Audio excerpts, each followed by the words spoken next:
Hello, and welcome to Everyday English, the podcast for anyone who wants to start their English learning journey.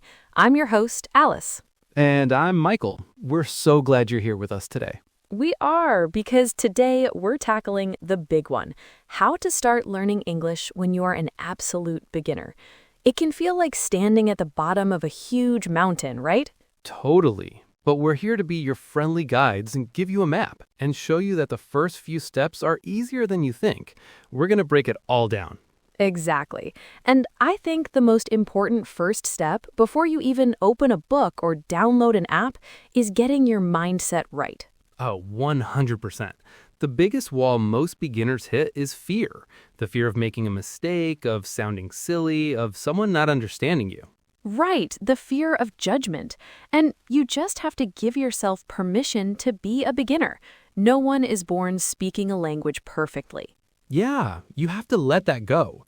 Every single person who is fluent in a second language sounded silly at the beginning. It's a required part of the process. Mistakes are not failures. They're proof that you're trying.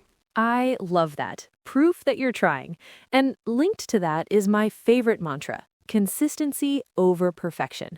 It is so much better to practice for 15 minutes every single day than to cram for 3 hours once a week.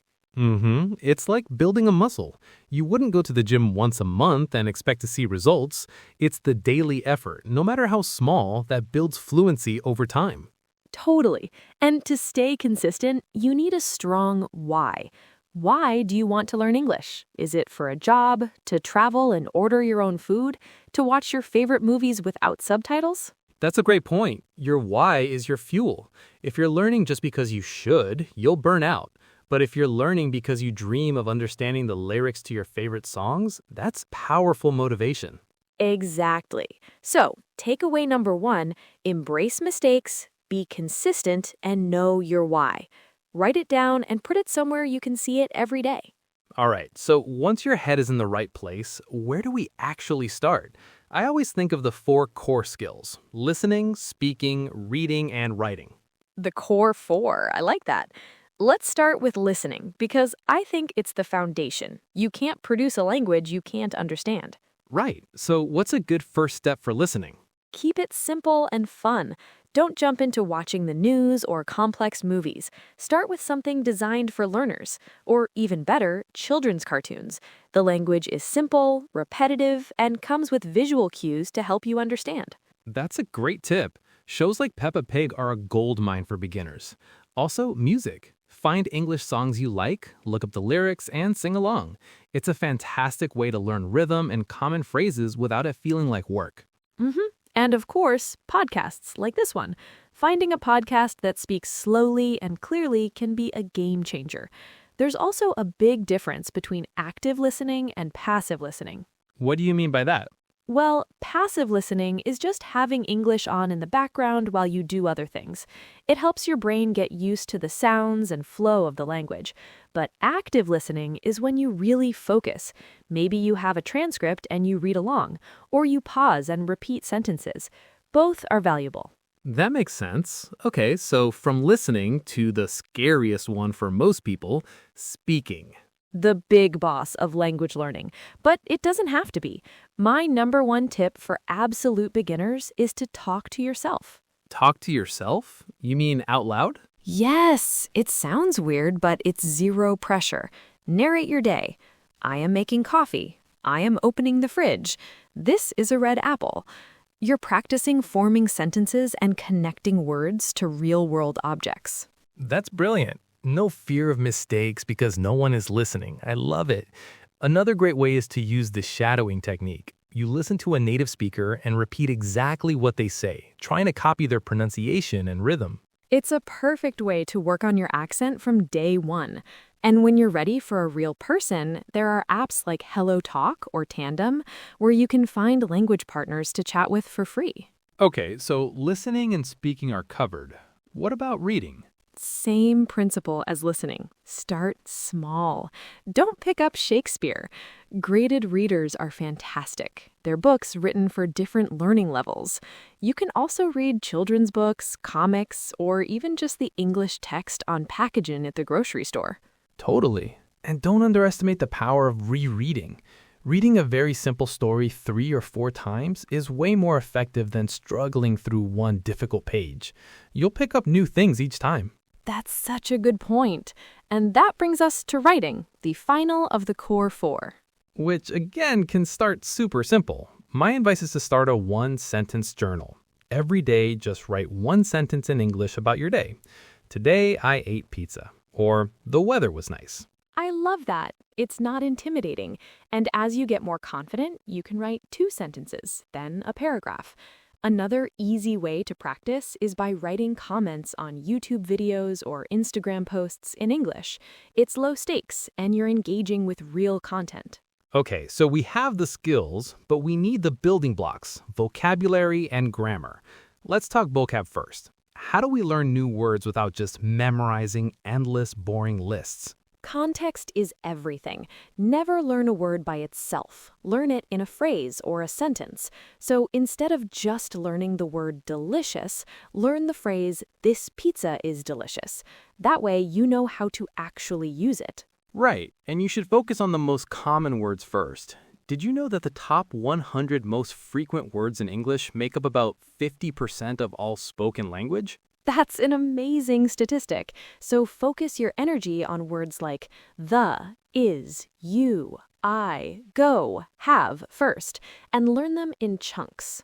Chunks? Yeah, like common phrases that native speakers use all the time. How's it going? See you later. I'm not sure. Could you repeat that, please? If you learn these as a single unit, you sound more natural and you don't have to think about the grammar inside them. That's a fantastic piece of advice. It gets you communicating much faster. Which brings us to grammar, the G word. People get so bogged down in grammar rules. They do, and my advice is don't. At least not at the beginning. You do not need to understand the past perfect continuous tense to order a coffee. Just focus on patterns. Exactly. For example, find a pattern like I like to, and then just add different verbs. I like to read. I like to watch movies. I like to swim.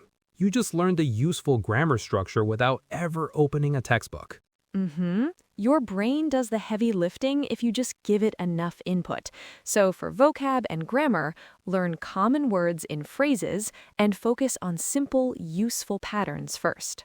Okay, let's move on to some practical tools and resources people can start using today.